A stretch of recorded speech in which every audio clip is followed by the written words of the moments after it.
Il est 20 heures, le quorum est largement atteint. J'ouvre donc cette séance du conseil municipal en vous donnant les pouvoirs. Madame Pont donne pouvoir à Sylvie Lucchesi-Palli, Françoise Berg donne pouvoir à Lionel Gérard, Christine Zattarin à Lydie Bagiot, Liliane Cognard à Pascal Frangiamort, Jean-Luc Hannot à Lucien Vigo, Emmanuel Berger me donne pouvoir. Voilà. Il n'y a pas d'autres pouvoirs, pas d'autres excusés. Très bien. Je tiens à dire qu'Emmanuel Berger, qui m'a appelé peu de temps avant le conseil municipal, qui avait prévu d'être là, mais sa famille est endeuillée aujourd'hui, donc évidemment, ce qui l'a amené à ne pas participer à notre conseil municipal. Bien. Alors, le secrétariat de séance, qui prend ce secrétariat? Allez, Pascal Frangiamort, pas d'opposition. Je vous remercie, c'est donc chose faite. Concernant le compte-rendu de la dernière séance du Conseil, y a-t-il des remarques? D'abord, je regrette un peu qu'on n'ait pas dit un mot pour Christian Coffetier, qui a été élu municipal et représentant des parents d'élèves, qui est mort avec une très grande dignité. Ça, c'est un premier point, qui était bon avec vous. Deuxièmement, j'ai un petit problème quand même dans le compte-rendu du conseil municipal. Dans une réponse à une question que j'ai posée sur les Jean Moulin et Maurice Pelletier, vous m'avez répondu encore une fois quel décalage. Les informations ont déjà été données à plusieurs reprises en conseil municipal, en conseil d'administration du CCAS, mais je vais les redonner. Je n'ai aucune trace, j'ai d'ailleurs demandé à Mme Fischer, aucune trace que les informations aient été données au conseil municipal. Alors, je souhaite que vous puissiez me dire quand et quand est-ce que ça a été donné. Mme Fischer était incapable de me répondre. En conseil municipal, je ne parle pas au conseil d'administration du CCAS où je n'étais pas. Je pense que cette phrase devait être retirée, le conseil municipal. Monsieur Savard. Oui, je suis satisfait d'une chose, mais il y a autre chose. Dans le conseil municipal, dans le compte-rendu, il n'est pas précisé que M. Thiebaud a bien affirmé que c'était tout à fait volontairement qu'il n'allait pas participer aux différentes commissions. Or, ça a été dit lors du conseil municipal. Je dis cela parce que nous avons été élus pour faire certaines choses. Nous avons été candidats, donc lui aussi, à certaines fonctions au sein de commissions. Et ne pas exercer des fonctions qu'on a sollicitées, c'est un cas de révocation. Loin de moi l'idée de vouloir révoquer quelqu'un qui a été élu, mais je voudrais qu'on puisse lui rappeler que nous avons des devoirs à remplir au sein de la commune. Par ailleurs, il est bien précisé, et ça j'en suis satisfait, que M. Thiebaud a pris prétexte de mon âge pour déverser sa bile, comment dire ça, vieillophage, qui n'aime pas les vieux, ça frise le racisme anti-vieux. Et ça me paraît quelque chose de tout à fait détestable. Il me semble que le conseil municipal pourrait lui faire une remontrance à ce sujet-là, d'autant que, en ce qui concerne le racisme, j'ai un texte que j'ai remis donc au secrétariat de M. le maire, par lequel M. Thiebaud déclare, pour moi, c'est sa déclaration, pas la mienne. D'ailleurs, ce texte est rédigé de façon très brouillonne, je ne sais pas pourquoi d'ailleurs. Pour moi, le fascisme, c'est celui du blanc italien, descendant des chemises noires, entre parenthèses, qui refuse toute intrusion autre qu'italien, mâle et catholique. Il accepte cependant une maîtresse arabe. Alors, ce qui était précédent, on pouvait penser que ça s'adressait à personne d'ici, mais dès qu'il ajoute et qui accepte cependant une maîtresse arabe, tout de suite on voit qu'il y a quelque chose d'assez fourbe là, qui commence à dire et qui voudrait désigner peut-être quelqu'un, je ne sais pas trop bien. C'est exotique, mais là, je n'entends pas nos courageux dissidents oser le dire. Ben voilà, il a osé. Je ne sais pas ce que vous en pensez. C'est un texte qui a été adressé à plusieurs personnes, dont moi, le 26/12/2016, par Internet. Alors j'ai plusieurs choses à dire. D'abord sur les premières remarques. Christian Coffetier est décédé entre ces deux conseils. C'est le premier conseil municipal que nous avons depuis son décès. Et je n'ai pas besoin de M. Thiebaud pour rendre hommage aux élus qui nous quittent, surtout lorsqu'ils ont la qualité de Christian. Et il faut que le conseil municipal soit installé pour que l'hommage soit rendu. Je vais y revenir dans un instant. Et je trouve un peu déplacé le fait que l'on puisse imaginer que les choses ne soient pas faites. Concernant la phrase dont il est question, je ne vais pas perdre mon temps à essayer à écouter je ne sais combien d'heures de débat. Si il y a une allusion au fait que l'on ait pu dire et que ça nous obligerait à faire des recherches, on retire la phrase dont il est question du dernier conseil compte rendu, ça ne me dérange pas. Voilà, c'est réglé. Concernant la remarque de M. Savard, la première remarque, je souscris à cette remarque aussi. C'est-à-dire qu'il faut réintégrer cette déclaration faite à l'occasion du dernier conseil municipal. Voilà pour ce qui est des comptes rendus. Sur ce que je suis en train d'entendre, et effectivement, M. Savard vient de remettre à mon secrétariat un document que j'ai à peine survolé. Mais une partie de ce document vient d'être lue par M. Savard. D'abord, de tels propos, évidemment, situent bien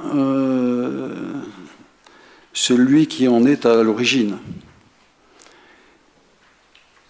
Il se caractérise depuis toujours par une seule méthode, celle de l'excès en tout genre, pour essayer d'exister. En même temps, nous savons qu'il se caractérise aussi par des excès de langage, de violence, ce qui évidemment renvoie aussi aux considérations fondamentales qui l'animent. Ce que j'entends à l'instant est extrêmement inquiétant. Alors il s'est adressé manifestement à quelques personnes de son choix. Je remercie M. Savard de nous faire part du contenu de cet échange épistolaire. Je sais que M. Thiebaud tient ce conseil, voire même au-delà. Les associations de cette ville, les associations patriotiques à l'égard desquelles il a déjà tenu des propos, ou d'autres structures, dans le plus grand des mépris. Les propos qui viennent d'être rappelés et que M. Thiebaud vient de confirmer en disent long sur ce qu'il est et sur le fait qu'il ne mérite en retour que l'expression d'un mépris au moins aussi profond que celui qu'il réserve à cette Assemblée. Évidemment, s'il y avait eu propos de ce type qui auraient pu être qualifiés et tenus publiquement, cela nécessiterait immédiatement de ma part une décision qui a à voir évidemment avec la discipline de ce conseil municipal, voire même qui conduirait à engager des procédures. Ce n'est pas le cas dans ce conseil municipal, je n'ai pas entendu cela. Il y a un retour d'un échange épistolaire, mais qui concourt à nous éclairer, est-ce que nous en avions encore besoin? Mais se situer à un tel niveau de bassesse, encore une fois, ça caractérise le personnage. Donc je n'en dirai pas plus. Effectivement, utiliser ces propos-là s'adresse à quelqu'un de précis, c'est évident, et au-delà de la personne concernée, ça s'adresse à la personne fréquentée. Ce qui est absolument intolérable, inqualifiable, inacceptable, indigne. Mais tout cela, évidemment, vous avez l'habitude de cette indignité. En tout cas, cela me confère effectivement une détermination plus que jamais forte pour porter un coup sévère aux idées que vous véhiculez et qui sont nauséabondes. En tout cas, monsieur, vraiment, vous ne méritez rien d'autre que notre mépris collectif.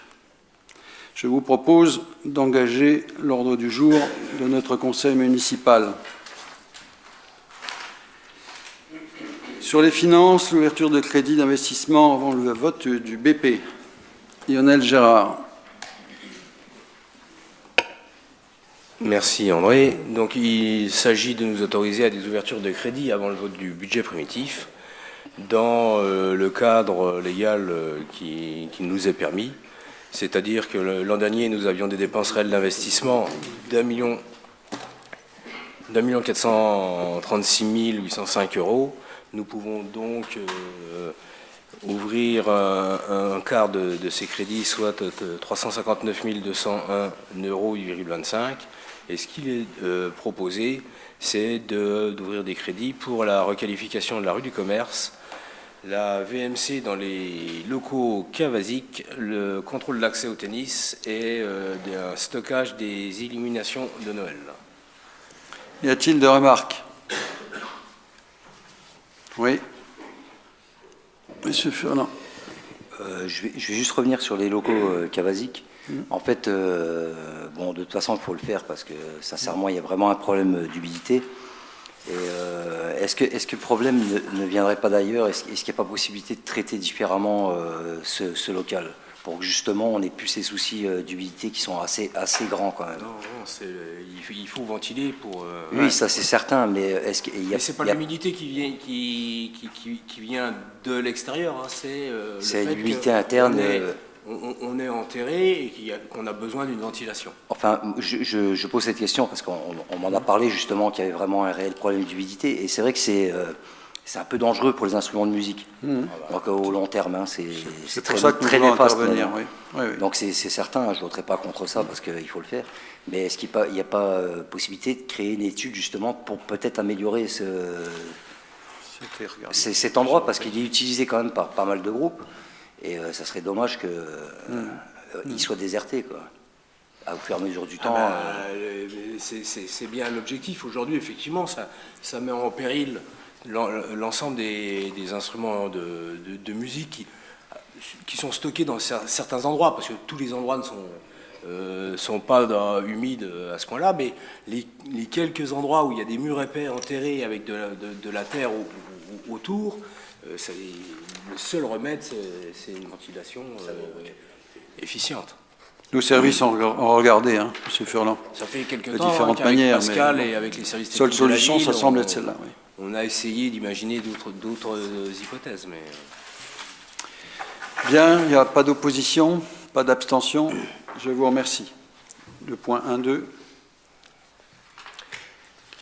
1.2, c'est un avenant numéro 3 à la Convention pour la transmission électronique. Donc il s'agit de signer... la préfecture nous annonce qu'elle arrête son contrat avec IXBus, oui, là, une société. Et donc on doit valider un choix XDMAT de 3. C'était déjà la délibération... du 28 septembre pour l'adhésion à cette société-là. Il faut maintenant mettre un avenant en place.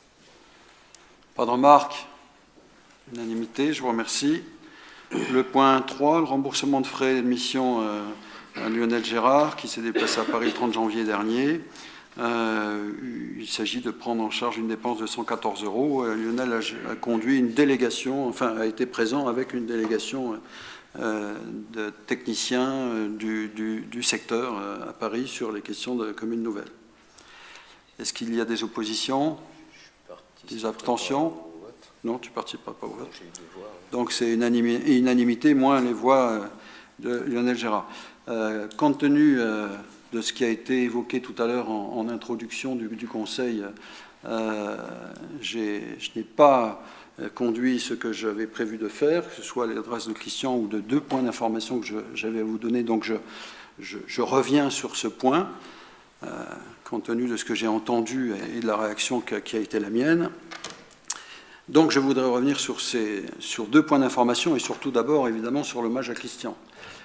On est nombreux ici à avoir connu Christian Coffetier, que ce soit Christian et son épouse. Pour ma part, Christian a été quelqu'un de très proche, un ami, parce qu'au-delà d'avoir été élu à mes côtés, Christian a été aussi président de FCPE, alors que moi-même j'étais membre de la FCPE. Et donc nous avons été militants ensemble de la cause de l'école publique, laïque et gratuite. C'est ce militant-là qui a trouvé à porter plus loin son exercice citoyen en devenant élu. Et c'est à cet homme-là que l'hommage a été rendu il y a peu, et j'ai tenu évidemment à être à proximité de la famille dans ces circonstances. Je ne doute pas que ce soit aussi le cas de l'unanimité de ce Conseil. Bien que l'unanimité, en l'occurrence là, pour ce qui concerne Christian, ne soit pas non plus l'obligation absolue, il aurait préféré que cette unanimité soit celle de la conviction profonde de la justesse des combats qu'il a eu à mener et qui se trouve effectivement tellement en contradiction avec ce que j'ai pu entendre à l'introduction de ce Conseil municipal. Je vous invite à observer 1 minute de silence.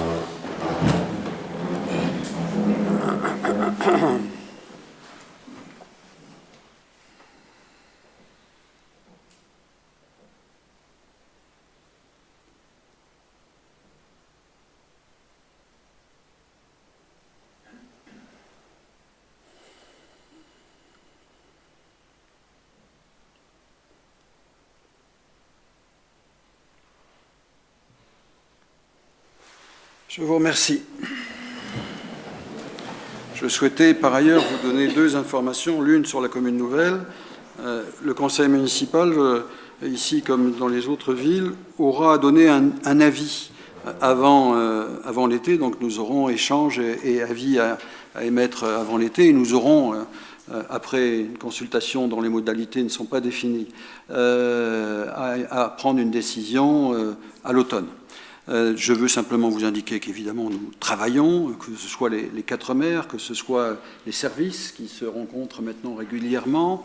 Des groupes de travail sont en pleine formation. 8 groupes vont être activés qui associeront des élus et des techniciens sur des thématiques différentes, évidemment. Toutes celles et tous ceux qui veulent contribuer positivement à la naissance de cette ville nouvelle y trouveront leur place, bien entendu. Mais sachez que ce travail est en cours et que ces groupes auront à intervenir, d'ici 10-15 jours, ils vont commencer à fonctionner, après, selon le rythme que chacun déterminera. Enfin bon, il est souhaitable que les élus qui souhaitent s'inscrire dans ce processus s'inscrivent dans 1, voire maximum 2 groupes, pour que, évidemment, tout cela soit organisé de manière rationnelle. La deuxième information que je souhaitais vous donner concerne un comité de pilotage que j'ai animé en début d'après-midi, qui porte sur l'organisation du 11 novembre prochain, qui marque le 100e anniversaire, évidemment. À cette occasion, je l'ai évoqué ici à plusieurs reprises, je l'ai annoncé publiquement aussi depuis quelque temps déjà. J'aurai à vous proposer la rénovation complète du monument aux morts, qui trouvera à s'exprimer dans l'édification budgétaire. D'ici là, avec ce comité de pilotage, nous avons commencé à échafauder un certain nombre de pistes autour de cette commémoration qui doit évidemment faire date et qui sera, outre l'inauguration du monument rénové, pourrait sans doute être marquée aussi par l'édition par le CPAJ d'un ouvrage de 80 pages portant sur cette histoire du monument remis dans son contexte, que ce soit au niveau local ou national. Je vous proposerai que la ville soit coéditrice de cet ouvrage, qui devra paraître quelques jours avant l'inauguration du monument réhabilité. Voilà, c'était les deux informations que je voulais vous donner au début de ce conseil municipal. Bien, on continue sur le personnel. Madame la directrice générale. Aide sociale en faveur des agents communaux, comme chaque année, nous vous demandons de vous prononcer sur l'attribution d'aide sociale. Pour l'exercice 2018, vous avez eu en pièce jointe le détail de ces aides sociales. Pas de remarques, pas d'opposition, pas d'abstention, je vous remercie. Le point 3, marché public, Lucien Vigo. Réhabilitation de la rue du Commerce, deuxième tranche. La deuxième tranche de la réhabilitation de la rue du Commerce est opérationnelle. Compte tenu du fait que l'opération est supérieure à 207 000 € hors taxe, il vous est demandé d'autoriser le maire à signer les marchés à venir. Donc il y a eu un appel d'offres. Oui, j'y étais, oui. Donc à l'appel d'offres, le lot 1. Alors, en bas. Par rapport au montant qui était prévu et estimé, donc l'estimation qui est sur vos documents, c'était 317 715 € hors taxe. Et après ouverture des plis, le montant est de 266 178,51 hors taxe. C'est-à-dire une différence de 51 000 € en moins. Bien. Voilà. Merci, Lucien. Des remarques, des abstentions, des oppositions? Il n'y en a pas, je vous remercie. Ensuite, c'est le dernier point à l'ordre du jour de notre conseil, non, l'avant-dernier. Le déplacement du marché hebdomadaire. La note est assez complète, je ne ressens pas le besoin de la réexpliquer. J'interviendrai en conclusion de nos échanges. Donc, le débat est ouvert sur cette question. Monsieur Furlan. Bien. Je ne vais pas me positionner en contre le déplacement ou des choses comme ça, puisque ça faisait partie de notre campagne municipale, mais qui a été d'ailleurs vite arrêtée, c'est cette idée, parce que après discussion avec les commerçants, nous sommes aperçus qu'ils n'en voulaient pas, justement. Donc, j'ai lu cette note. Bon, elle est explicite. Pour moi, elle est discutable complètement sur plusieurs points, hein, sur la possibilité pour eux de faire un plus grand chiffre d'affaires. Je ne suis pas tout à fait d'accord. Il est certes réalisable pour les personnes qui sont mis un peu de côté dans les rues adjacentes, ça c'est certain, parce qu'aujourd'hui ils sont vraiment isolés, et d'ailleurs en discutant avec eux, ils m'ont expliqué que c'était le problème principal, c'est qu'on les mettait quelquefois sur cette place, et autrement, la plupart du temps, ils étaient abandonnés dans un coin. Donc, il m'est apparu un réel problème, et ce n'est pas un problème de la personne qui s'occupe du marché, mais c'est un problème de personnel. Pourquoi? Je vais m'expliquer. Comme ça, ça sera plus compréhensible. Le souci aujourd'hui, c'est qu'on a une équipe qui est policière municipale, l'équipe, hein, et on leur demande une surproduction de travail, avec ce marché qui est quand même difficile à entretenir, parce que les commerçants, c'est vrai qu'ils sont têtus, et ils peuvent être très embêtants quelquefois, même des fois exaspérants, on va dire, mais on leur demande ça, et on leur demande également de gérer le stationnement qui est tout autour. C'est la vraie cohue, et ça devient difficile pour ces personnes-là. Et c'est cette surcharge de travail qui leur a fait chercher une possibilité, donc c'est pour ça que je retiens le fait que ça va être beaucoup plus facile pour la mise en place du marché, pour la gestion du marché, pour le personnel. Mais je pense que dans tout ça, il est oublié réellement les commerçants qui sont sur la place, qui sont contre le déplacement, parce que eux, leur chiffre d'affaires, il n'y a pas de problème. Ils ont leur propre personne, et ils ont l'habitude, ils ont leur clientèle qui vient tout le temps, donc il n'y a pas de souci de ce côté-là. Donc c'est vraiment, le problème vient des personnes qui sont à l'extérieur, donc c'est un souci de placement, plus qu'un souci de positionnement du marché. Donc, en effet, et sa demande est judiciable parce que sa surcharge de travail, elle l'oblige à faire une demande comme ça parce que c'est ingérable. Honnêtement, c'est ingérable. Donc le problème pour moi, il n'est pas la position du marché, mais bien la personne, le personnel, pas la personne, mais le personnel qui gère le marché. Il aurait fallu une personne pour gérer un marché. Ça, on le sait, le boulot de placier est très difficile. C'est pour ça que depuis des années, à part depuis quelques temps, le marché de Jeuf, il est géré par un placier. Il y a une personne qui fait en même temps la perception des emplacements, mais c'est bien disposé et il n'y a pas de souci. Quand on surcharge les employés au travail, il ne faut pas s'étonner s'il y a un moment, ils essayent de trouver une solution pour être plus tranquilles. Mais en attendant, je ne suis pas certain que déplacer 60 ans de marché, ou même plus, parce que je n'étais pas né à l'époque, soit la meilleure des façons de régler le problème du marché. Donc je pense sincèrement, même si cette proposition elle est compréhensible, pour moi elle n'est pas adaptée au marché de Jeuf. Donc c'est certain que je me mettrai contre cette proposition parce que les commerçants m'ont demandé de ne pas voter pour ça, parce qu'ils ne voulaient pas ça. Pas tous les commerçants, que ça soit bien, qu'on soit bien d'accord. Hein. Et donc sur une majorité de commerçants, ils ne veulent pas se déplacer. Et c'est les gens qui sont sur la place, et c'est le plus grand nombre de commerçants. C'est ceux qui sont sur la place. Donc voilà. Donc je demande de bien réfléchir. Je ne suis pas certain que ça augmente leur chiffre d'affaires, parce que ce n'est pas ce qui a été dit dans la réalité. Je sais qu'il y a eu des pétitions, mais je fais abstraction de ça. Et je pense sincèrement qu'il aurait fallu peut-être réfléchir sur d'autres voies également. Celle-ci est judicieuse, mais il aurait fallu réfléchir à une autre voie qui aurait été beaucoup plus importante peut-être et peut-être plus adaptée que celle-ci. Bien. Lydie Baggio. Ouais, moi, je voulais juste parler au nom de Christine, parce que j'ai son pouvoir. Elle a simplement peur que les personnes âgées, puisqu'elle a des retours dans les résidences, aient trop de difficultés à monter la rue d'Hôtel de Ville. Pour eux, la petite place, c'est bien, quoi. Ils tournent, ils ont leur petit commerce. Alors que si leur commerçant est au bout de la rue Hôtel de Ville, les retours, c'est que ces gens-là n'iraient plus, quoi, parce que c'est trop loin pour eux. Quant à moi, je trouve, il y a des commerçants qui partent, simplement pas parce que ça ne fonctionne plus. Ce qu'il faut savoir, c'est qu'il y a 2 marchés qui se sont mis en place ce vendredi en Moselle. Et qu'il y a beaucoup de commerçants qui sont partis là-bas. Voilà, c'est pour ça. Alors, M. Savard. Oui, bon.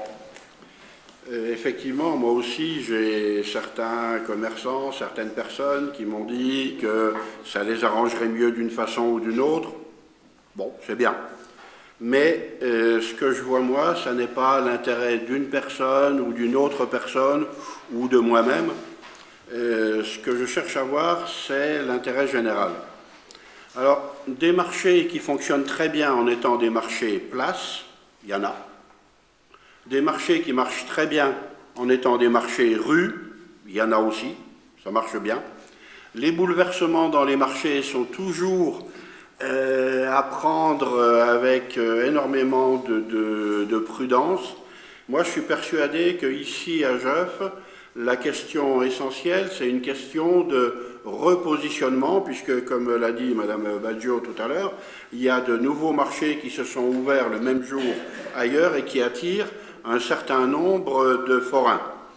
Donc, il faut en tenir compte et peut-être qu'il faut redistribuer les choses sur la place avec une cohérence qui resterait sur le fait que nous sommes habitués ici à Jeuf à avoir un marché place qui a généralement bien fonctionné. En le concentrant, je pense qu'on est sur la bonne voie. Je ne m'opposerai pas à une expérience sur la rue, mais je dis quand même que quand on tente une expérience de ce niveau-là, si au bout de 2 fois ou 3 fois, un commerçant, un forain décide que ce n'est plus intéressant pour lui et qu'il va ailleurs, soyons certains d'une chose, c'est qu'on ne le reverra plus.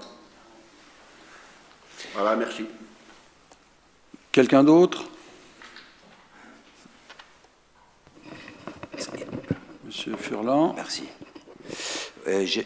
je reviendrai sur le fait du déplacement du marché. Donc, il y a déjà des villes qui ont essayé, et je prendrai l'exemple de Thionville, parce que c'est un argument qui est quand même pesant. Le marché de Thionville a été déplacé 2 fois. La première fois, ça lui a fait vraiment du tort. On a parlé avec des commerçants, avec M. Diazio, et cette personne nous a expliqué que ce marché a été déplacé une 2e fois, toujours dans une idée louable, puisque c'était pour leur donner un meilleur emplacement, leur donner une meilleure position, leur faire un sol spécial, une place spéciale. Aujourd'hui, le marché de Thionville, c'est la plus grosse catastrophe qu'on connaisse. Donc, vous allez parler avec les commerçants, vous leur parlerez du marché de Thionville, ils vont vous le dire tout de suite. Donc ça, c'est l'écho des commerçants, c'est pas le mien, parce que j'y ai pas été. Donc, vraiment faire attention, le déplacer, faire un essai, c'est bien. Mais être certain, quand on fait cet essai, de savoir retourner en arrière dès qu'il faut. Et c'est pour ça que M. Savard a raison quand il dit qu'il faut faire attention, parce qu'on risque de perdre plus de commerçants qu'on en a perdu déjà. Bien, s'il n'y a plus personne, je vais donner un avis. Non, tout d'abord, j'apprécie que nos échanges soient marqués du sceau de la sérénité. Je ne doute pas ici qu'à une exception près, nous soyons tous attachés à la bonne santé de notre marché. J'en suis convaincu. Et les remarques faites s'inscrivent dans cette volonté.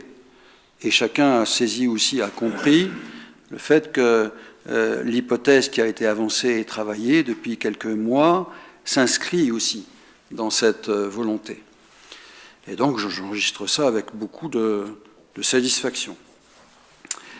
Ensuite, je voudrais préciser un certain nombre de choses.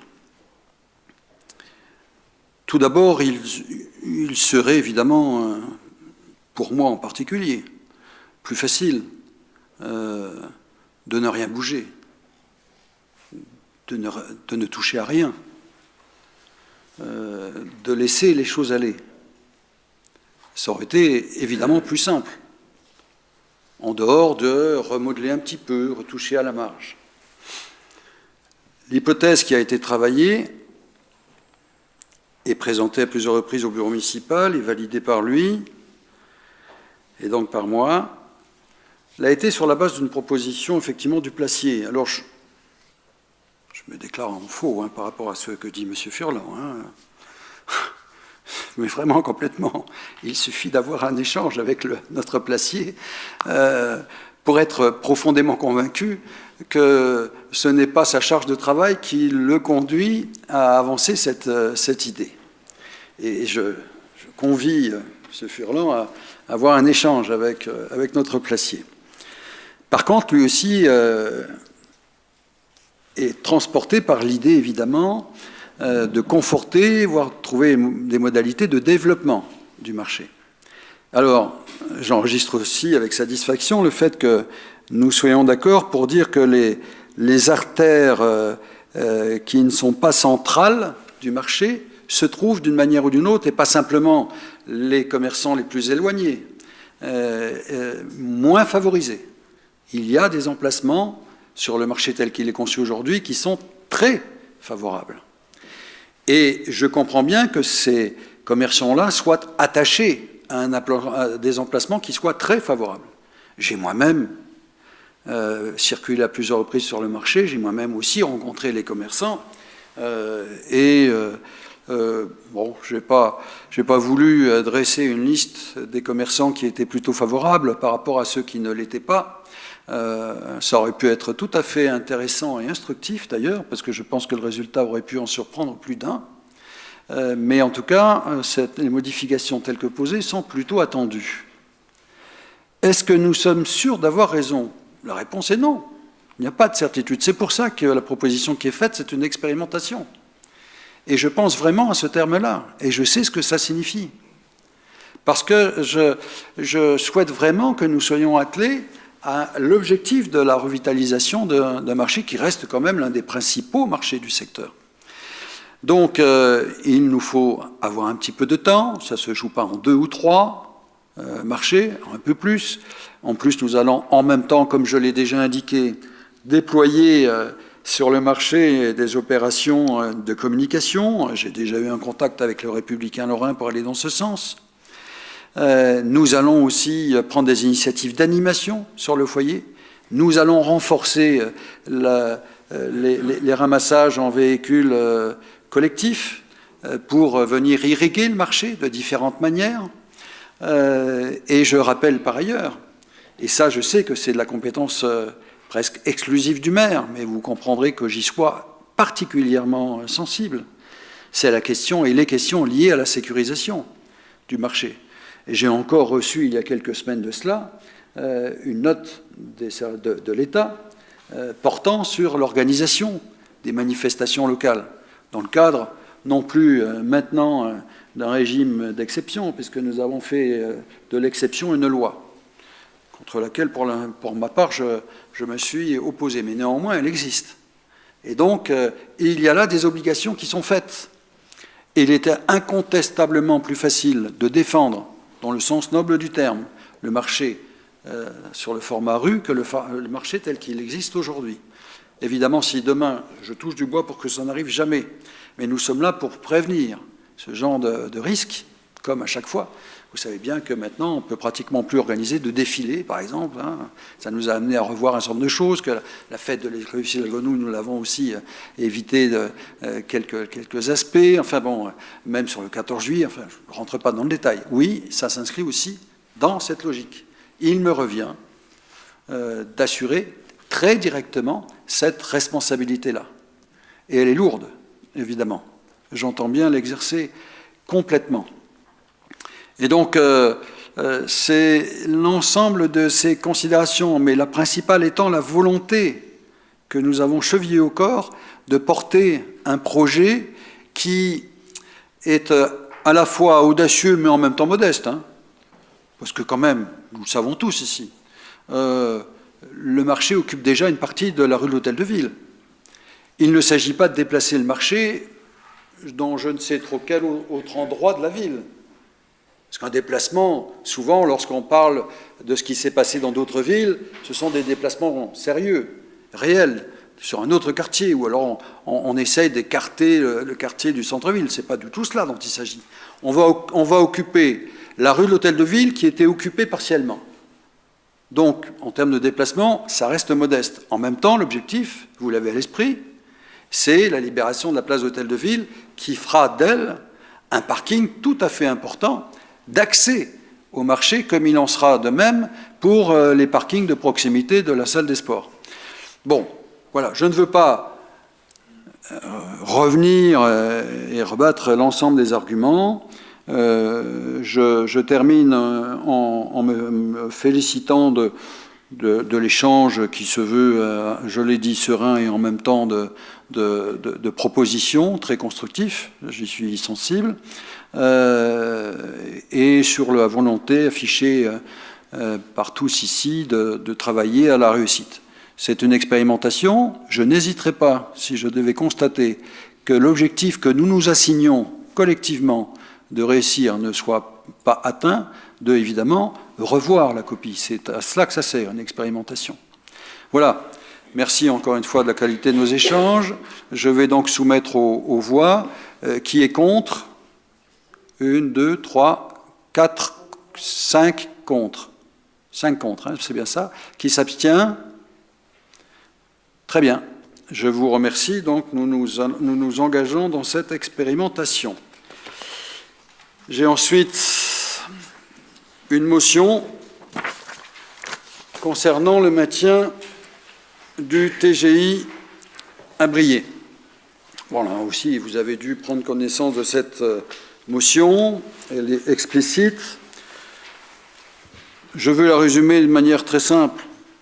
Il ne s'agit pas simplement de maintenir les murs. Ils sont là. Le tribunal est là et ça continuera à être le cas.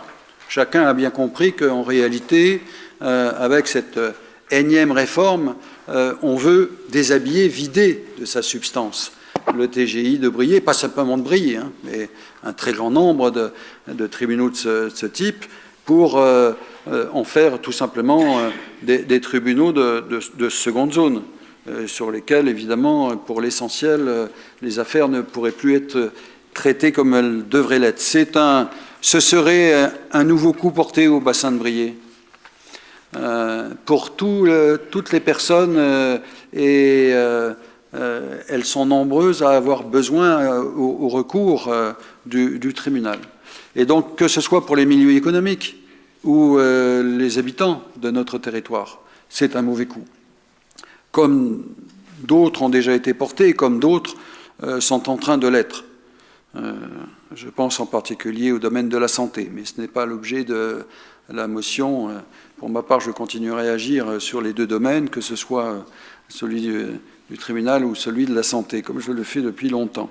Mais voilà, donc il s'agit solidairement avec, évidemment, les juridictions qui sont en train de se mobiliser, en particulier les avocats inscrits au barreau de Briey, mais au-delà d'eux, c'est essentiellement à nos populations que nous nous adressons en l'alertant et en disant attention, il y a là menace à nouveau de régression de l'équipement public sur notre territoire.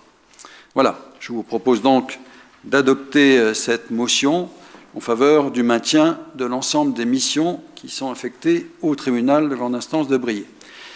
Qui est contre? Ah, pardon. Je n'avais pas vu. Monsieur Savard. Oui. Bon, cette motion telle qu'elle est là, elle me convient très bien. Très, très bien. Je veux juste élargir un peu la question. C'est qu'on assiste depuis quelques années, avec une accélération notable maintenant, à un déshabillage complet de l'ensemble du maillage territorial, à tout niveau. Que ce soit au niveau des transports, que ce soit au niveau de la santé, que ce soit au niveau même de l'accès aux droits. On assiste à ce démontage complet. Je crois qu'il faut vraiment qu'on en prenne compte et je pense qu'il faudra qu'il y ait à un moment donné une prise de position qui ne soit pas point par point sur tous les sujets d'émaillage.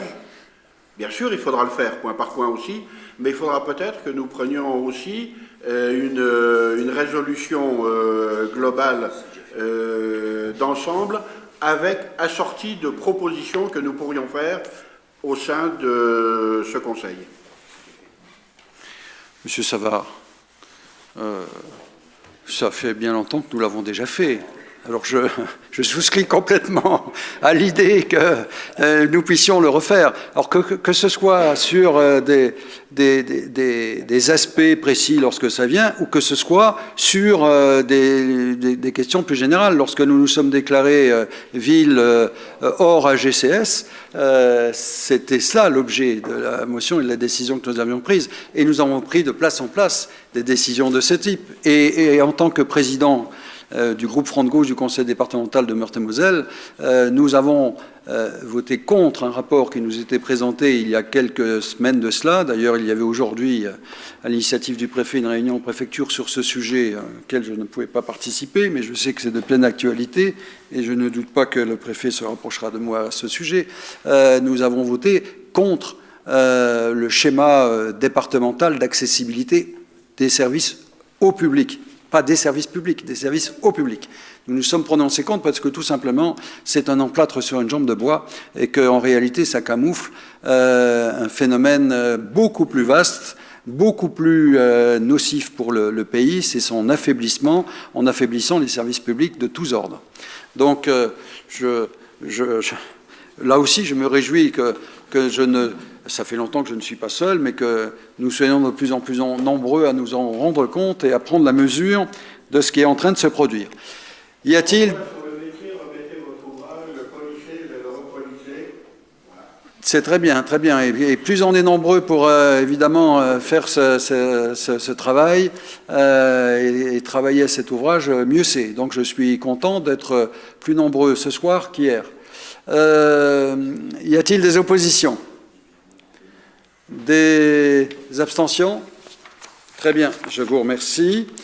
En termes d'information, vous avez les décisions que j'ai eu à prendre depuis le dernier Conseil et les DIA intervenus. Ce sont des informations. Par ailleurs,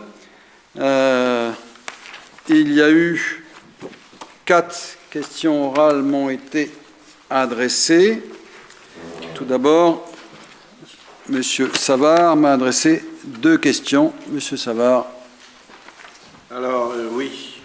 Donc, en premier, une question orale au responsable de la commission environnement, qui persiste à s'appeler autrement pour une raison que j'ignore. Donc, monsieur le responsable, la mission qui vous est confiée passe par une implication reconnue comme devant être forte par l'effort financier que les Joviciens y attachent. Lors de la préparation de la riposte à l'ambition dangereuse de ces dealers, vous vous êtes révélé incapable de positionner un rendez-vous de visite contradictoire de ce site dangereux, et ce, malgré la bonne volonté affichée de ces dealers à ce propos. De plus, vous vous trouvez de plus en plus souvent absent de débats en commission et en conseil. Loin de moi l'idée que la vie privée n'ait pas d'importance, au contraire. Mais si celle-ci freine l'action nécessaire pour l'exercice des fonctions que vous avez sollicitées, il faut en tirer les conséquences. J'ajoute qu'en termes de rendez-vous, nous avons eu le plus grand mal tous les deux à trouver un rendez-vous non pas particulièrement de mon fait. Ma question, quand déciderez-vous ou d'exercer... Ah bah oui, il y a un échange de courriel que je peux... Voilà. Quand déciderez-vous ou d'exercer pleinement vos fonctions ou d'en remettre l'exercice à qui saura les assumer? Bien. Monsieur Cottigny. Je vais vous lire ma réponse, Monsieur Savard, ça permettra d'être très clair. Monsieur le conseiller, à réponse à votre question, tout d'abord 2 réflexions rapides. La première a trait bien évidemment au contenu. On a la désagréable impression que l'esprit de provocation et d'entretien de polémique stérile qui vous habitait en début de mandat et qu'on avait espéré voir disparaître est encore bien présent. La seconde porte sur la forme. Je vous invite à adresser vos questions, bien évidemment, aux responsables de la Commission développement durable. En effet, vos caprices sémantiques pourraient peut-être entraîner un jour une erreur d'orientation de votre courrier et faire que vos questions ne soient pas suivies de réponse. Je le regretterai, bien évidemment. Vous souhaitez revenir sur le dossier Cédilor. J'avais à l'époque clairement fait état des contacts entre nos services et Cédilor, et à vous en particulier, expliquer les raisons qui ont fait que la visite du site n'ait pas pu être réalisée. Je maintiens tout ce que j'ai dit en son temps. Cependant, je n'ai sans doute pas été assez clair, puisque, semble-t-il, vous ne semblez pas avoir compris. Je serais tenté de dire avec politesse, courtoisie et un fond d'ironie que si vous ne m'avez pas compris, c'est sans doute que je ne me suis pas expliqué suffisamment simplement. En tout état de cause, même si une visite du site aurait pu être intéressante, je doute fort qu'elle ait pu modifier le sens de la motion que nous avons votée, tant le copieux dossier fourni par Cédilor et que vous avez vous-même décortiqué était inquiétant. Vous évoquez, M. Savard, mais quelques absences que vous qualifiez comme étant de plus en plus nombreuses au sein des commissions et en conseil municipal. Je ne les nie pas, mais il est évident que lorsqu'on assiste à toutes les réunions habituellement, les absences épisodiques se remarquent plus facilement. Implicitement, vous souhaitiez peut-être souligner mon assiduité habituelle. Pour votre gouverne, je vous rappelle que j'ai une activité professionnelle intense, qu'il y a encore un petit peu plus depuis plusieurs mois, suite au départ en retraite de 2 de nos confrères non remplacés et l'indisponibilité périodique mais récurrente d'une consoeur. Vous voyez bien là, monsieur le conseiller, qu'il n'y a aucune place pour la vie privée que je privilégierai selon vos dires. Et puis, monsieur Savard, je vous rappelle que toute activité professionnelle a des contraintes qui sont chez moi et chez mes confrères particulièrement fortes. Vous semblez l'avoir oublié ou peut-être ne les avez-vous jamais vécues. Et par ces temps difficiles, j'ai priorisé mon action en soulageant d'abord les peines et les maux de nos concitoyens. Mais n'ayez crainte, je ne me suis coupé à aucun moment de la vie municipale. Les nouveaux moyens techniques que vous semblez pourtant bien maîtriser m'ont permis de rester actif à des heures sans doute inhabituelles pour vous, bien avant votre café du matin et bien après votre tisane du soir. Et puis, cerise sur le gâteau, vous évoquez clairement mes démissions. Je vous rassure de suite en vous confiant que je n'y avais jamais songé. Vous jouez là parfaitement votre rôle de conseiller municipal d'opposition, mais de votre part, nous aurions pu attendre un tout petit peu mieux. Et par la question écrite que vous venez de me poser, vous êtes devenu à mes yeux, monsieur le conseiller, l'incarnation peu glorieuse du conseiller municipal, habité par une ambition non avouée mais palpable. Je serais tenté de dire que vous venez de nous faire du Savard low cost. Mais comme je suis toujours attentif aux suggestions émanant de cette Assemblée, je vous promets d'y réfléchir, mais à condition que vous grandissiez un jour en évoluant. Et à la vitesse à laquelle vous avez décidé de grandir, je crains fort, monsieur le conseiller, que vous ne soyez contraint de me supporter encore quelques années. Bien. Deuxième question de M. Savard. Question adressée à M. le maire. Grande est ma satisfaction de constater enfin une volonté de fusion de communes, fusion que j'ai déjà souhaitée au sein de ce conseil municipal. Outre la cohérence en termes de population, de notables économies vont en ressortir. Évidemment des économies d'échelle, ainsi que de meilleures ressources étatiques. Ah, pardon. Attendez. Voilà, pardon, excusez-moi. Bon, je ne sais pas si ça a été enregistré, mais sinon, on va commencer. Pardon. Non, je n'ai pas fait attention, mais vous pouvez recommencer. Non, c'est bon, tout le monde a entendu. Oui, je crois. C'est juste pour l'enregistrement, mais oui, c'est pas grave. tout à fait. Mais je pense que ça a dû être enregistré. Comme le texte était fourni, il n'y a pas trop de problème. Oui, où en étions-je? Donc de meilleures ressources étatiques qui font partie donc de ce qu'on pourrait appeler des économies par augmentation de recettes, mais encore l'abandon du dispendieux et mal positionné quartier prétendument écolo. En effet, à part des raisons prétextes, le seul vrai motif de ce quartier a un emplacement défavorable, mais seul disponible à Jeuf, est de construire du logement générateur de recettes fiscales municipales, ce qui est tout à fait honorable, mais pas sur un terrain comme celui-là. Sur le territoire de la commune nouvelle, des lieux favorables existent. Donc on pourra faire l'abandon de ce coûteux projet. Et puis la mise en place aussi, ce qui me réjouit, c'est la mise en place aussi d'un exercice de forte démocratie, en consultant les citoyens sur le projet. Nous allons présenter un programme pluriannuel de fonctionnement et d'orientation, enfin j'espère que ça sera comme ça. Nous allons tenir compte exactement des résultats commune par commune et nous allons démontrer qu'il n'y a pas de petits arrangements entre amis en affichant clairement que, pendant la période de transition, aucun des 4 maires actuels ne se portera candidat pendant la période de transition à la fonction de maire de la ville nouvelle. Évidemment, après la transition, en 2020 ou 2021, si le gouvernement repousse les élections municipales, la situation sera rénovée et le débat électoral reprendra son chemin habituel. Voilà un bel exercice de démocratie locale à mettre en œuvre. Je fais de ces conditions des conditions non négociables à mon accord. En cas de rejet d'une seule de ces conditions, je ferai campagne contre le projet. Ma question, sommes-nous sur la même orientation? Bien. Monsieur Savard, chacun reconnaîtra que quelquefois il soit assez ardu de suivre le fil de votre pensée, puisque, et ça vient d'être exprimé clairement, ça vient d'être exprimé à nouveau. Vous dites, et j'en prends acte, ce n'est pas la première fois que vous me le dites, j'ai eu à rencontrer, au moment où a été annoncé cet souhait des 4 maires, j'ai eu à rencontrer, à une exception près, toutes les composantes de notre conseil municipal. Et là aussi, j'ai enregistré, sans beaucoup de surprise, mais néanmoins avec une profonde satisfaction, une unanimité forte, parce qu'elle était sous-jacente à une perspective originale, nouvelle pour notre ville. Nous sommes en train d'élaborer un schéma, une institution qui a à voir avec le siècle qui vient, ce qui dépasse largement la question de nos petites personnes, qui que nous soyons. Donc nous sommes en train de travailler sur le très très très long terme, là en l'occurrence. Et ce faisant d'ailleurs, je trouve que nous assumons pleinement ce que nous devons être, c'est-à-dire effectivement des prospecteurs d'avenir, en quelque sorte. Et c'est ce que les uns et les autres, tous les partenaires que j'ai rencontrés ont fait, de belle manière, vraiment. Et je les en remercie, les en félicite.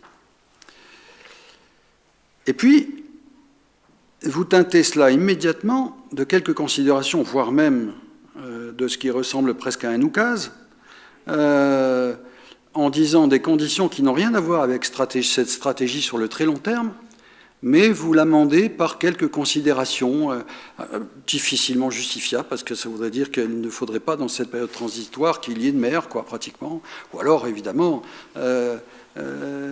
pas les maires en place. Enfin, donc vous teintez ça d'une considération, une vision ou un calcul, on l'appellera comme on voudra, un peu particulière, un peu bizarre, qui n'a rien à voir avec la stratégie forte qui est posée.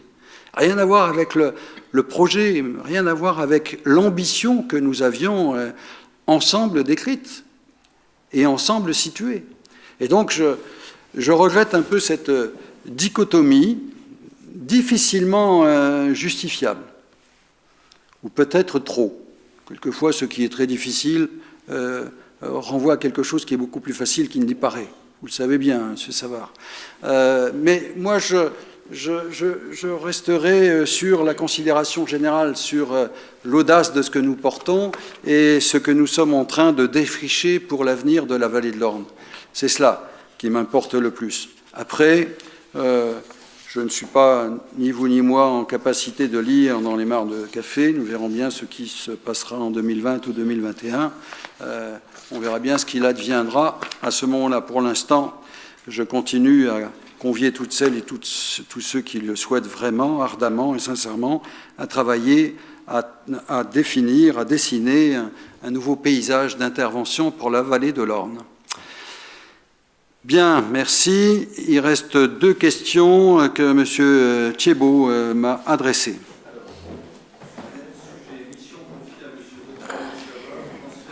Pardon, un instant, je n'ai pas vu, décidément. Alors, voilà. Mission confiée à M. Gautinier-Savard, transfert de compétences de la ville de Geoff à la communauté de communes OLC. Monsieur le maire, il y a 1 an, vous nous annonciez avoir confié à M. Gautinier-Savard la mission de négocier avec la communauté de communes OLC le transfert de compétences, équipements de la ville de Geoff à la communauté de communes OLC. Pourriez-vous, monsieur le maire, nous faire un point précis, argumenté sur l'évolution de cette mission? Alors, je ne sais pas d'où vous tenez ça, monsieur Thiebaud, c'est assez bizarre. Il ne me revient pas de les gérer, vraiment. Donc, je vous laisse le soin de gérer vos fantasmes. Parce que là, vraiment, ça ressemble bien à un fantasme qui n'a rien à voir avec quelque réalité que ce soit. Monsieur le maire, il n'y a pas de vraiment. C'est assez bizarre, mais ça ne m'étonne pas de vous. Hein. Alors, bon. Deuxième question. Oui.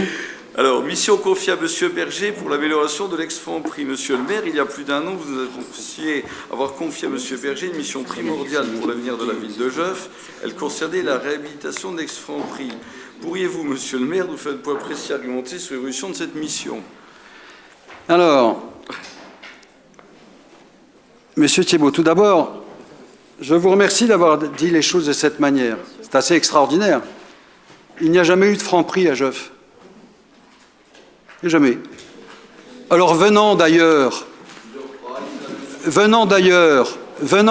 ça ne m'étonne pas de vous. C'est extrêmement révélateur. Si j'avais souhaité que vous le fassiez, je n'aurais pas pu obtenir mieux. Ouais, vraiment, c'est très, très révélateur de ce qui vous anime. Bon. Donc, vous aurez appris quelque chose ce soir. Il n'y a jamais eu de Franprix à Geoff. Bon. Ceci dit, effectivement, j'ai demandé à M. Berger, qui évidemment porte avec moi cette responsabilité. Je l'ai déjà évoqué à plusieurs reprises au conseil municipal. Nous sommes dans la phase de réalisation de l'étude Bourg-Centre. D'ailleurs, je crois que c'est la semaine prochaine que nous avons des réunions de retour sur cette étude qui approche, après plusieurs réunions du comité de pilotage, de sa phase ultime. J'ai eu encore, il y a quelques jours, un contact direct avec le propriétaire du Leader Price, que je dois rencontrer dans quelques jours aussi, que je vais mettre en relation avec l'établissement public foncier de Lorraine. Je rappelle que l'étude Centre-Bourg couvre les centres, et avec l'accord que j'ai donné immédiatement à l'origine, puisque c'est sur la ville de Geoff qu'a été déployée dans un premier temps cette étude à ma demande, mais qu'ensuite j'ai admis très rapidement, il y a de cela 1 an, qu'elle soit élargie aux communes d'Auboué et d'Aumécourt. Et donc, c'est dans ce cadre que l'étude se développe, se porte. Elle va évidemment déboucher, et elle s'accompagne d'une étude en plus sur le commerce local, qu'elle va déboucher sur un certain nombre de préconisations. Lorsque le temps sera venu, bien entendu, le conseil municipal sera destinataire de ces informations.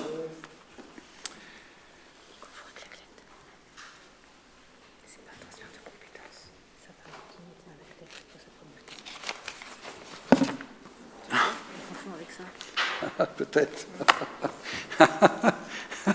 Je souris, je m'excuse, je reviens à la première question parce qu'on me souffle à l'oreille. C'est peut-être ça.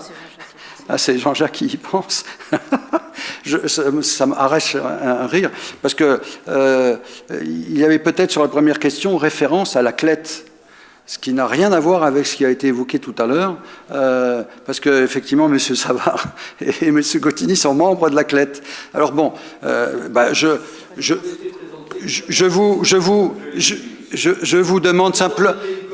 vous demande simplement d'être plus attentif et d'essayer d'avoir un peu plus d'intelligence dans la lecture de vos documents. Ça vous évitera de dire des inepties.